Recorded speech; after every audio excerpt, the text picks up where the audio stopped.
Thank you so much. Thank you for that kind welcome. And John, thank you for that warm introduction.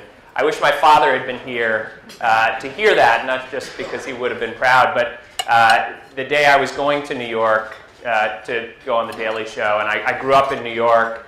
My family is still there. I said, Dad, I'm coming in for The Daily Show. And he said, the what? And he said, Jon Stewart? And he said, who? And it was a sign to me of the generational divide a little bit. I have a half-sister who's a sophomore in college who decided she was going to fail her midterm exams the next day. She had 103-degree fever and still was going to come and sit in the audience and see me on Jon Stewart. So I got a clear view of who it matters to and who it doesn't. So we got a very young, youthful audience here today. But most importantly, I want to just touch on the other comment that John made, which is, why in the heck would you want to be head secretary at this time? And I got to admit, there were some moments as I was thinking about this and leaving New York City and leaving my family behind that I asked myself the same question. But I think I would answer it in the same way that every single one of you answers the call every day. Frank Lloyd Wright used to say about being an architect, and I studied architecture, if you can do anything else, you should. And I laughed just like you when I read it, but after I'd worked in serving communities for the first time at HUD, after 3 months, I realized I couldn't do anything else. And I think every one of you knows that you couldn't do anything else. And it's particularly at the times when it's hardest, when the families and the communities we care about are suffering the most, that we know most deeply that we couldn't do anything else. And so I really want to begin by saying thank you to every one of you, because I'm an optimist, and I keep coming back every day believing that we can make change. But the real reason I believe it is because I know you all can make change on the ground for every family in every community. And I hope you feel, despite all the work that we have ahead of us, because we can all agree that this crisis isn't behind us yet. I think we also need to step back to begin with and to recognize the progress we are making. Because if that doesn't sustain us, and we can't go, whether it's into communities, up to Capitol Hill, or anywhere else, and demonstrate that when we join together the power of the organizations here with the resources at HUD and the commitment at HUD, that we can actually make a difference. And I think that's just as important as recognizing the work ahead. It's thinking about where we've come from and what we've done. And I would say we would never have made the progress that we have without all of your leadership. And I particularly want to recognize your board and Betty Sanchez's leadership. But I also want to recognize John in particular for his remarkable, steadfast, long-term commitment to these issues.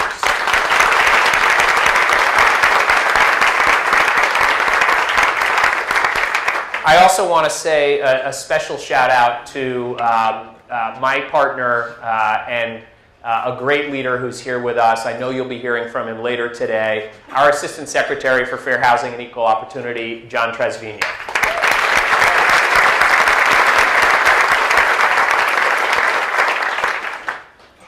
So let me just start on the point that I made about where we've come from. Because I think, and rightly so, as we focus on the future, what more we need to do, I think it's easy to forget the distance we have traveled and the way that the work that we've done has made a real difference. I think about those moments, going back to what John said of, the trepidation stepping into this role.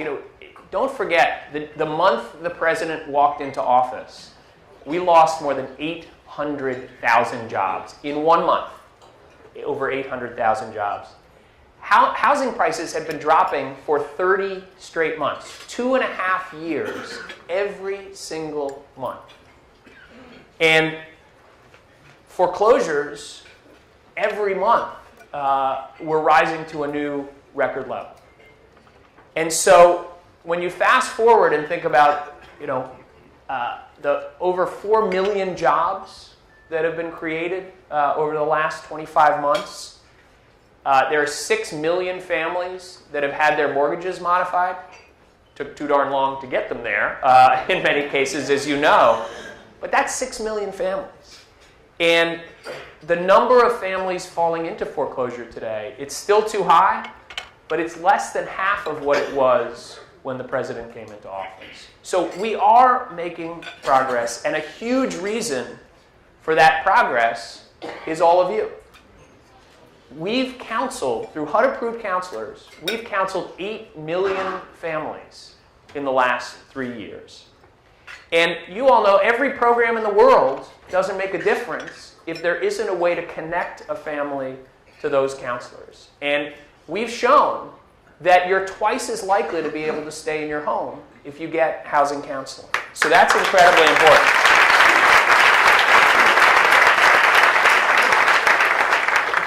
Now, you'd think, given that evidence and the crisis that we're in, that housing counseling would be a top priority for everyone in Congress. But guess what? We all woke up a little more than a year ago to find our 2011 funding eliminated in HUD's budget. And so I particularly want to recognize everyone here for the incredible fight that you waged last year to get housing counseling back into HUD's budget. It was $45 million, not enough, but it was a huge victory to get it back. And I will pledge to you that we will do everything we possibly can to make sure that not only it stays in HUD's budget, but that it increases. The president proposed a $10 million increase this year to $55 million just this week. The Senate put that $55 million into their budget. The House has to act now. That's going to be a critical step. But I also will tell you, we're going to do everything to make sure that money gets to all of you as quickly as possible. We pledged to Congress, but this is part of getting this money back, that we were going to get the money out as quickly as we possibly could. Within 120 days, that money was out to all of you. It's a record speed in terms of getting the money out onto the streets. So that's a fight we have to win this year, and it's one that we have to wage together just as we did last year. But obviously there's much more that we need to do as well. FHA is under attack. There are those who say, frankly, we ought to blame the victim for this crisis that we've been through, that low and moderate income people can't be successful homeowners even if they've got safe, secure products like FHA. So we have to make sure that FHA stays a strong force in communities. There are close to 1 million African American and Latino homeowners that wouldn't have been these last few years without FHA. And you think about the fact that 60% of African Americans who bought homes, 60% of Latinos who bought homes in our most recent data used FHA financing. 60%. So you talk about the importance generally of FHA to the housing market, but let's be clear. To communities that have been traditionally left out, FHA is the single most important source of financing for them and for those communities. And we have to make sure FHA stays strong. We're also going to make sure that it's not just focused on new homeowners, but that we keep existing FHA homeowners in their homes. And we've provided more than 1 million modifications to FHA loans, and we're looking at new ways that we can go farther than that to keep struggling FHA homeowners in their homes. We just announced a cut of about $1,000 a year in the fees for refinancing if you're underwater in an FHA loan. Our Streamline Refinance program is a great lifeline. But frankly, the fees were too high. We cut them by $1,000 a year. The president announced that just a month ago. And that's something that's going into effect in June, and something that will be a new tool to help FHA homeowners who are struggling. On average, when you put together the savings on the fees plus the interest rate reductions, you're talking about typically $3,000 a year in savings for those families. Every year they're paying their mortgage. So that's an important new tool that's available. We've also been working, obviously, to get Fannie Mae and Freddie Mac to a place where they're helping more homeowners. The changes to the HARP program, we've seen very encouraging results from that so far. It's just been in effect for a couple months. We have over 400,000 applications just from 5 lenders that we've counted. And I think most importantly, in the most deeply underwater states, Florida, Nevada, Arizona, Michigan, we've seen a huge jump in refinancings because of these HARP changes. A 50% increase in Florida, a 70% increase in Nevada, and so we do think that is going to be an important new tool. But the last piece I would just mention, we have to do more on principal reduction. At the same time,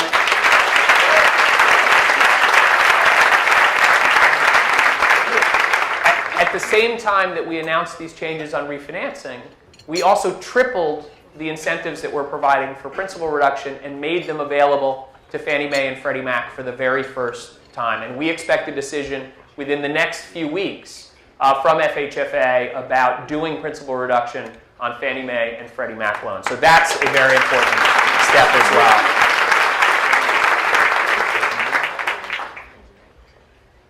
But we also have to be clear that as many families as we can keep in their homes, there are already too many blighted and boarded up and vacant homes dragging down the communities that you work in and that you care about.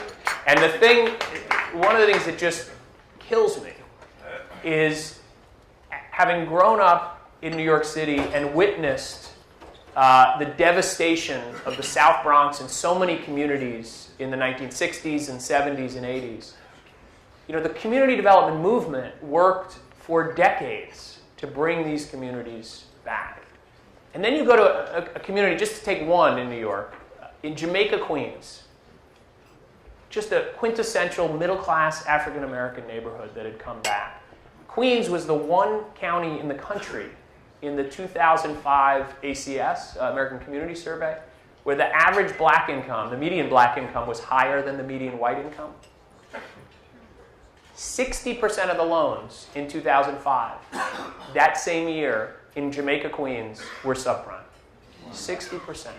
So you're taking communities that we've worked for decades to bring back, and in a matter of months, so much of that progress can be reversed. And so we've also got to keep pushing and fighting on making sure that we're doing everything on the vacant homes, on the foreclosures that have happened, to help those communities recover. And we've shown that we can do that. By partnering with all of you, $7 billion in neighborhood stabilization funding has made a huge difference in those neighborhoods. We've started to really analyze what's happening in those communities. The data we're getting back is very encouraging. 75% of the communities where we've targeted neighborhood stabilization funding have seen their vacancy rates go down relative to surrounding communities. 2/3 have seen their home prices start to rise relative to surrounding communities. So it works. And by the way, 90,000 jobs in those communities.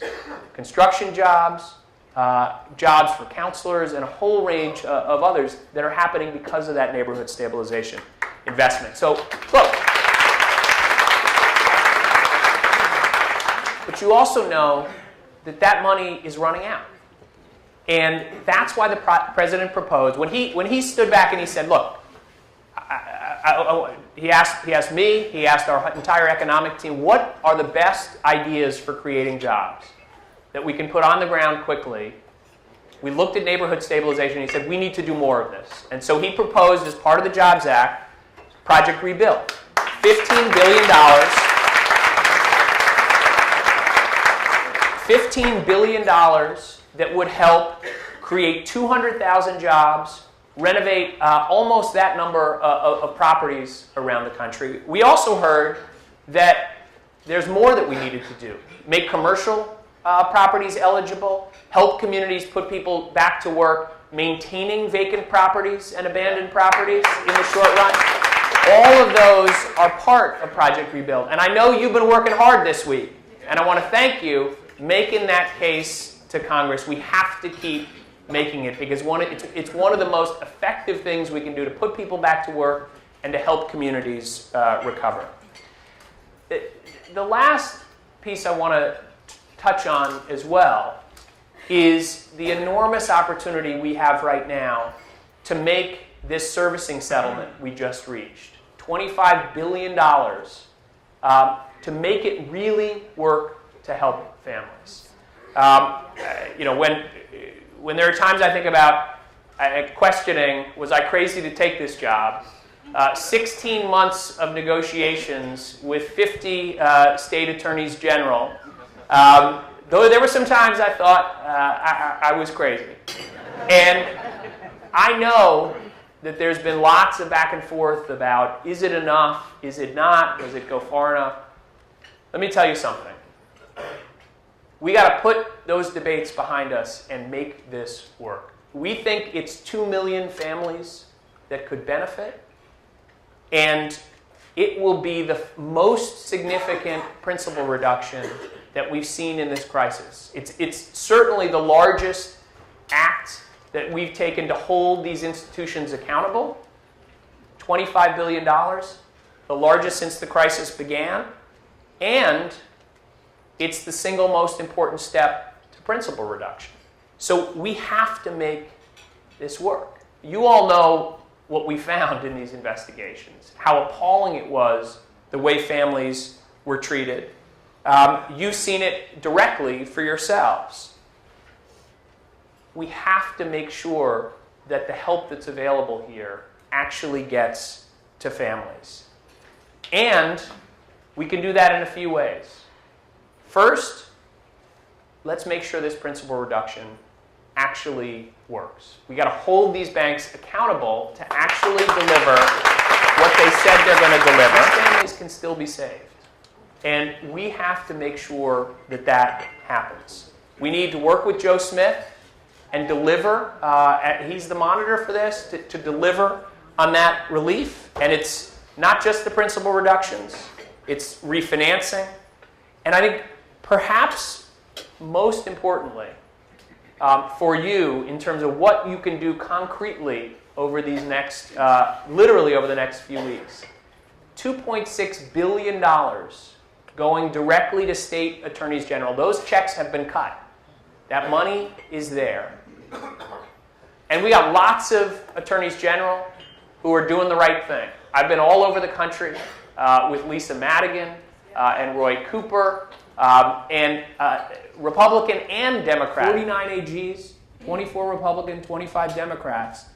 And most of those folks want to do the right thing with this money. It's a huge opportunity. I talked about how hard we had to fight for $45 million in counseling money. $45 million, $2.6 billion. This is a huge opportunity. But we got some AGs, some governors saying, well, we got to fill budget holes.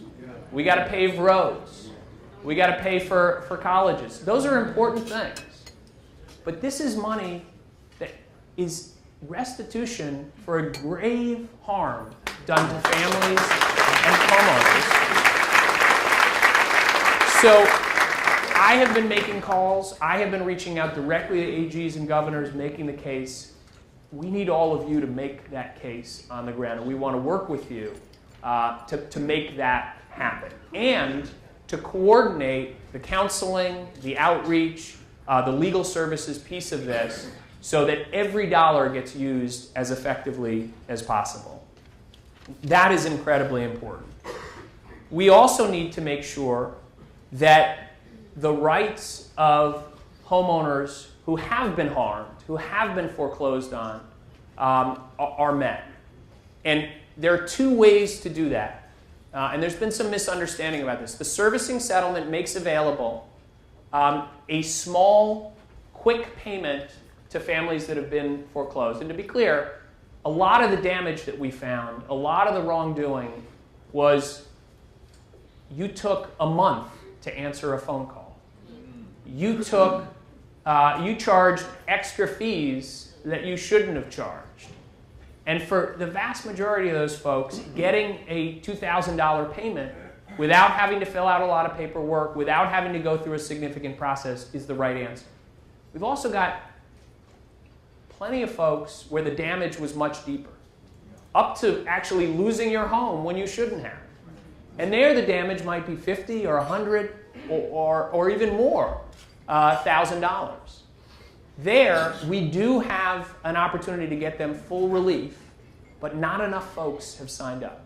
And this is the federal regulators, separately from the settlement, separate dollars, 100% paid for by the banks, have set up a process to get full restitution. But I am concerned that not enough folks have signed up and that we're going to waste that opportunity. So I would ask all of you, if you have someone who's been foreclosed on, get them in touch with this review so they can get what's coming to them, so they can get justice. And I'll be very specific here. There's a phone number you can call. This help is only available until the end of July. The number is 888-952-9105. 888-952-9105. That is the place for the deeper restitution. Have that review done for the families that you're working with. Now, two more things I want to say, and then I'd love to get to questions. You can tell I get excited about this stuff. I could keep going for a while. This isn't just about helping folks who've already been harmed. We've got to make sure that we avoid this crisis the next time around. And so one of the things that was most important to us was to build a new set of standards around servicing into this agreement. So we worked hard bringing together Rich Cordray and his team, and I'm sure you heard about it from him earlier this week. And I'm sure you heard as we announced this settlement, the president announced a broader homeowner bill of rights with the fundamental idea that when a family is making the single most important financial decision of their lives, that they're being protected. That you can, with confidence, you can know that whoever's selling you that loan doesn't have hidden conflicts of interest, isn't burying fees in some fine print in the documents. So Rich at CFPB is working on finally a robust, simple process to say, when you get a loan, you know what you're getting. But at the same time, it can't stop just when a family gets the keys to that home. We have to protect them for the life of that loan so that they know, hey, if you have a medical emergency, you're going to be able to get somebody on the other end of the phone. And it's a single point of contact who will work with you through that process. If you lose your job, that there's going to be help available to you. And that as you're filling out the paperwork, you're not going to have somebody foreclosing on you at the same time. We've got to stop this dual tracking. So all of those are part of a homeowner bill of rights. And I'm sure Rich told you, we are working closely with him to finally put those requirements into regulations that apply to every single lender of every kind of loan product across the country. Because the president stood tall and appointed Rich Cordray without waiting for the Senate to act, we finally have the power to do that, to put in place those rules.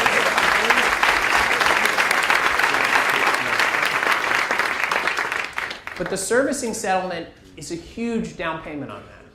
57% of the loans in this country are serviced just by the 5 lenders that signed on to that settlement.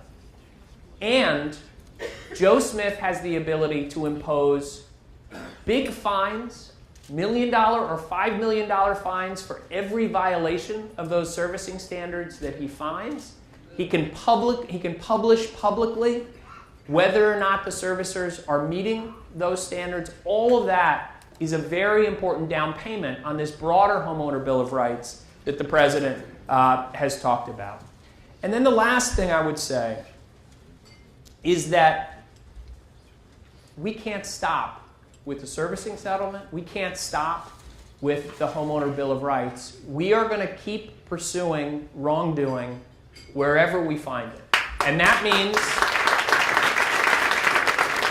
John Trasvina is going to keep working with the Department of Justice on fair housing and fair lending claims. People forget, because the settlement happened right after it. This year we announced the single largest fair housing victory in the history of the country. Over $300 million just with Countrywide for what they were doing to African American and Latino bars, 10 times larger than any previous fair housing settlement. And that's just one company. And we should remember that as we're celebrating Fair Housing Month this month. And I am talking almost daily with my partners at DOJ, with Eric Schneiderman in New York, about the work that we're doing to pursue violations on the securities side. We've got dozens of subpoenas that are out there already, thanks to the working group that we've put together, and we will not stop until we get to the bottom of these problems.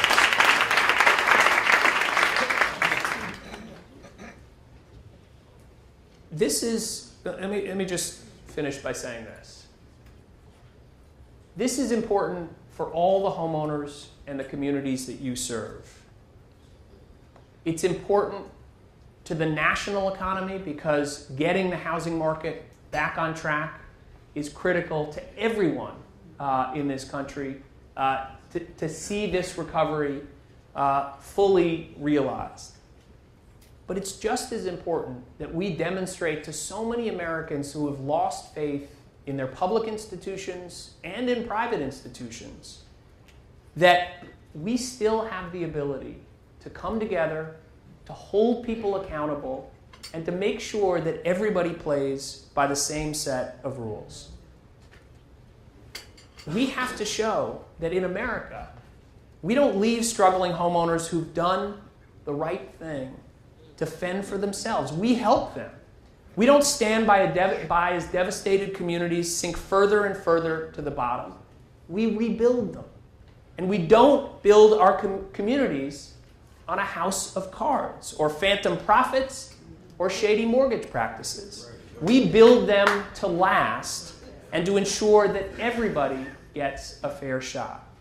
Everybody does their fair share, and everybody plays by the same rules. That's what community reinvestment is really about. And I am so proud, despite my craziness to take this job in the first place, I am so proud to be a partner with every one of you in that work. Thank you. Thank you for everything that you're doing. Thank you, Mr. Secretary. Thank you so much. Thank you.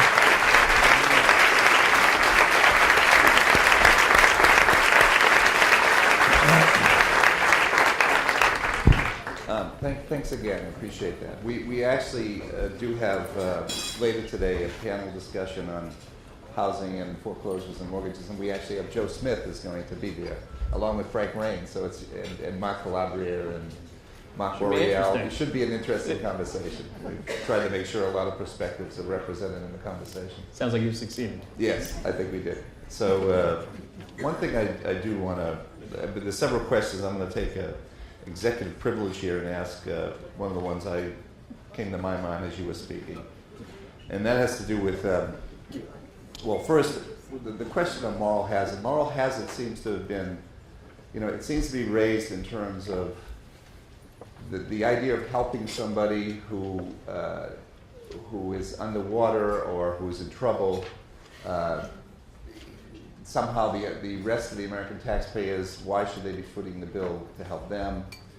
It seems like we've been mired in that conversation for some time, and yet while we get stuck with that question, we're not accelerating the level of foreclosures as quickly as we could, because there's so much resistance to you and your department and others to doing things. I'd like for you to comment on the moral hazard argument, if you have it.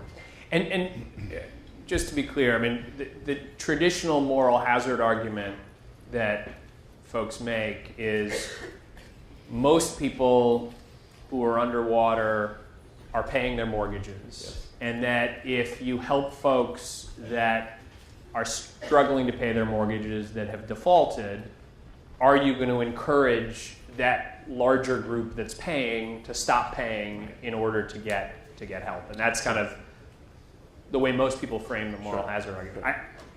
I think there's an important question that on the other side of moral hazard, of if you're somebody who's paying your mortgage for 10, 15 years and you're still not building equity because you're underwater, that's its own kind of moral hazard, right? If there's no light at the end of the tunnel. And the data increasingly shows that people do give up at some point, right? Whether it's because of a medical emergency or a loss of hours or those things. So I think it's important to recognize that moral hazard can cut both ways. But here's the general way I would respond on that. And a lot of this is common sense, but I also, I'm a policy wonk. I've looked at the studies. The vast majority of folks don't operate the way the moral hazard model says, and for obvious reasons. Most folks, a home isn't just an economic investment. It's where they raise their kids. It's how they connect to their community. And there just aren't that many folks who are going to risk all of that, plus risk their credit ratings and a whole range of other things, just to default if they can pay their mortgage. And the studies show that a very small share of defaults are actually strategic defaults. It's hard to get to the bottom of it, but most studies show that it's in the 10 to 15% range there. So my basic view is, don't punish the vast majority where principal reduction and these other things can help when you're doing it just for a small minority. Instead, my view would be, there are ways that you can design around that moral hazard for a relatively small group. Because I don't want to say it doesn't exist. Studies do show there are some folks where it might be a rational economic decision to default and move across the street or something like that. And there are ways to design around that. We did that in the settlement. And so that's the way to deal with the problem, in my mind, not to punish the 85% or 90% of folks where getting help to them makes sense, just to stop what might be a small minority that would default. Right. Isn't it also, the moral hazard is what ends up happening for a lot of people if we don't deal with enough of these foreclosures. The folks who are concerned about moral hazard are the ones who are putting forth the argument. Most people are going to continue to lose equity and lose value in their home. So it's actually a losing cause for everybody if we really don't deal with the foreclosure. Well, and that's the argument for the principal reduction that's in the settlement. Is it lifts all boats eventually, right? If we can, the single most important thing we can do to reestablish that equity is to reverse the impact of this crisis and start communities that have been hardest hit in particular moving back in the right direction. And we sure aren't going to do that by having more foreclosures come on. Right. We're going to do it by keeping folks in their homes. And that's going to be good not just for homeowners, but for investors. And that's what the studies are increasingly showing, is that lenders do better where you're doing smart principal reduction. So we have a number of questions from our membership. Let me start with Chairman Bernanke and others have expressed their willingness to allow investors to buy up REO properties, real estate-owned, vacant and abandoned properties. How do we prevent speculators from becoming the new slum landlords in low-income communities, charging exorbitant rents and not maintaining properties? So the first thing we do is pass Project Rebuild because what we did there was put money in the hands of many of the organizations in this room, nonprofits, local governments that will buy them up, renovate them to high standards, and resell them as ownership. And that's what we've been able to do. The other thing I would say is part of what we accomplished, we created this first look option, working closely with the Urban League and La Raza and many other national nonprofits. And what that does is allows our grantees a 2-week period where they have exclusive ability to look at properties and to buy them before any investor can look at them. And so that's an important component of what we've put in place that helps avoid that. But the other thing I would say is, look, there are going to be places where rather than having a home sit vacant, converting it to rental housing makes sense. We have to do it in a way that protects against the very kind of decline that you're talking about. And so what's critical as we're looking, and Fannie Mae is doing its first pilot, what's critical there is, first of all, it's a rent-to-own pilot, right? So it gives those families that are renting the ability to become homeowners in the long run. But it also is going to set very clear standards, and we've worked with Fannie on this, and any further pilots we would do. And this is on us. We got to make sure that this actually happens. But to set standards for, here's the kind of rehab that you have to do.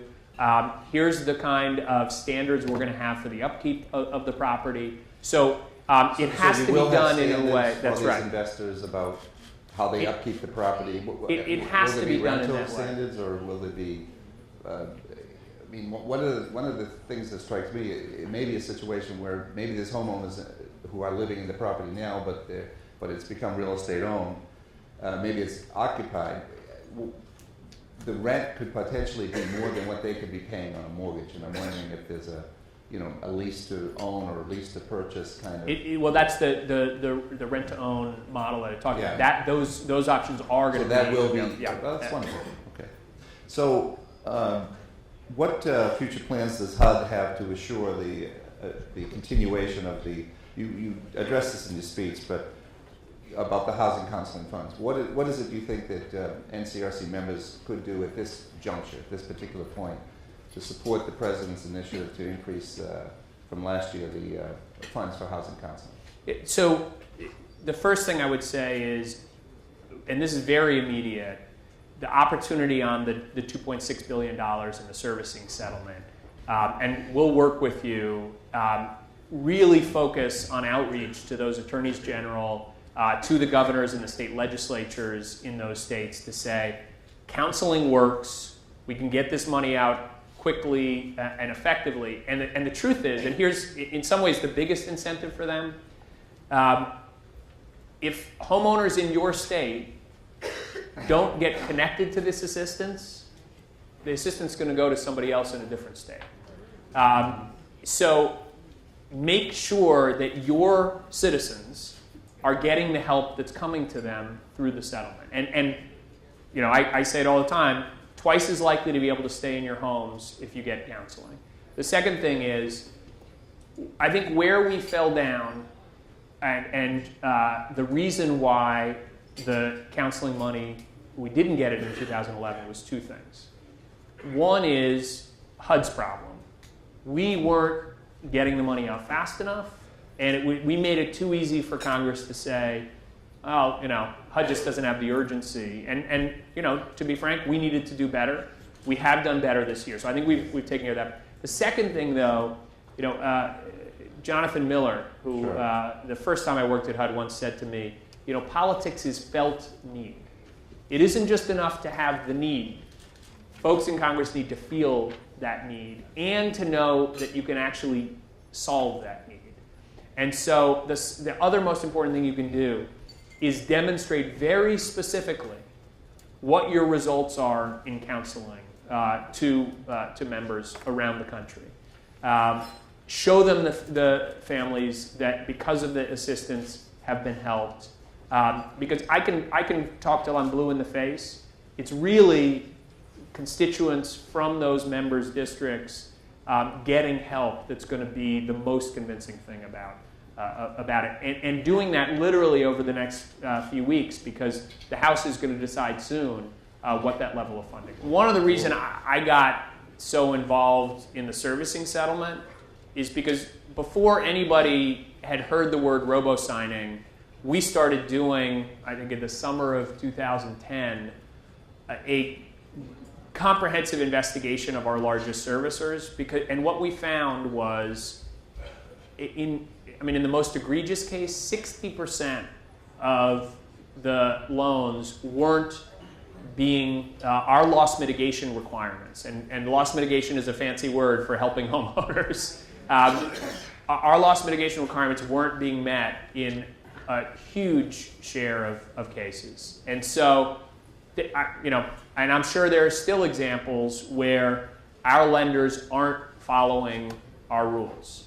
And we need to make sure, that's a big part of the reason why these servicers paid $25 billion is because we caught them red-handed, frankly, not following our rules. And if there are examples of that happening, we want to follow up and make sure that they're improving that. The other thing I would say, though, is there are examples where we don't, in FHA, have the authority to, the legal authority to do certain things. We can only reduce principal a certain amount under our laws, so things like that. So there may be examples that you have where we would need to work with Congress or to do other things to expand this set of tools.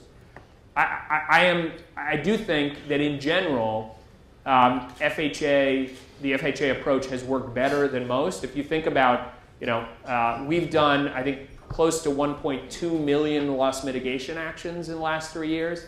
That's actually more than the total number of HAMP mods that have been done. We have been able to make real progress, but clearly there's a set of folks, and you may be in this category, unfortunately, where the lenders are not following through, or we don't have the authority to go as far as we'd like on the modifications. And so let's, like I said, most importantly, let's get your name, get your information about the loan, and let's see what we can do.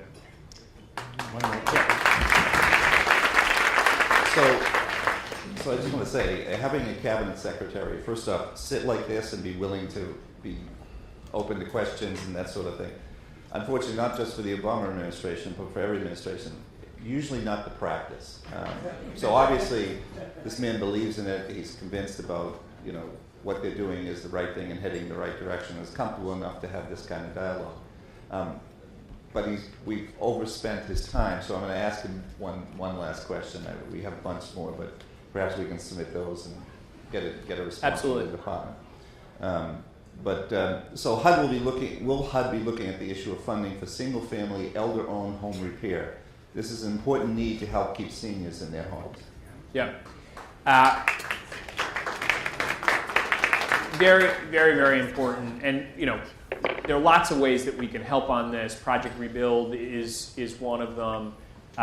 There are retrofit loans called Power Saver that we've just introduced in FHA, which basically allow, through the savings, the energy savings that you get from retrofits, to be able to finance them through FHA.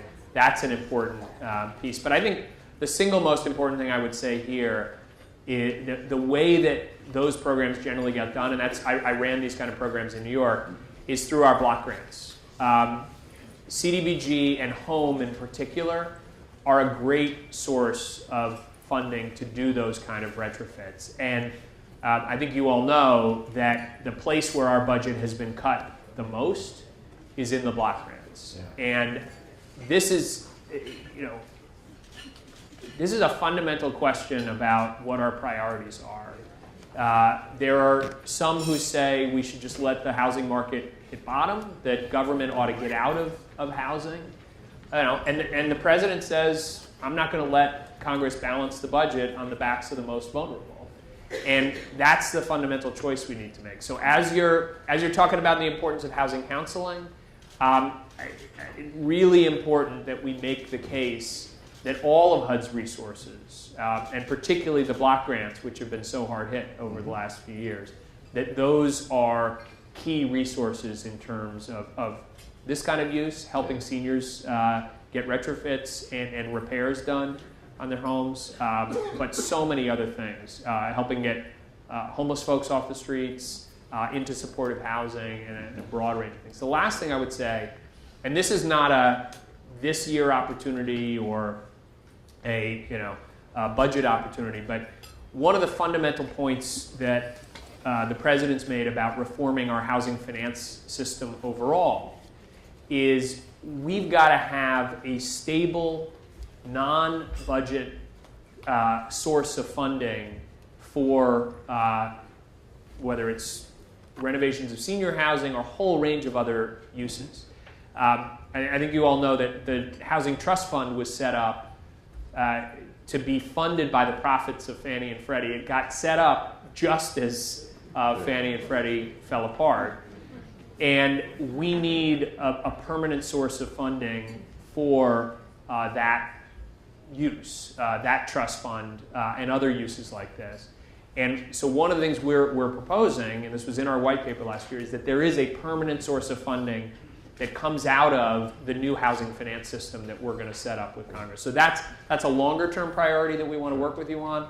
But in my view, that's the single biggest opportunity we have for a robust new source of financing for affordable housing. And frankly, it's only right that we have, if we're going to set up a system that's safe and works for the country with support from the federal government, from taxpayers, the taxpayers ought to get something back in the form of investment in affordable housing. Yes.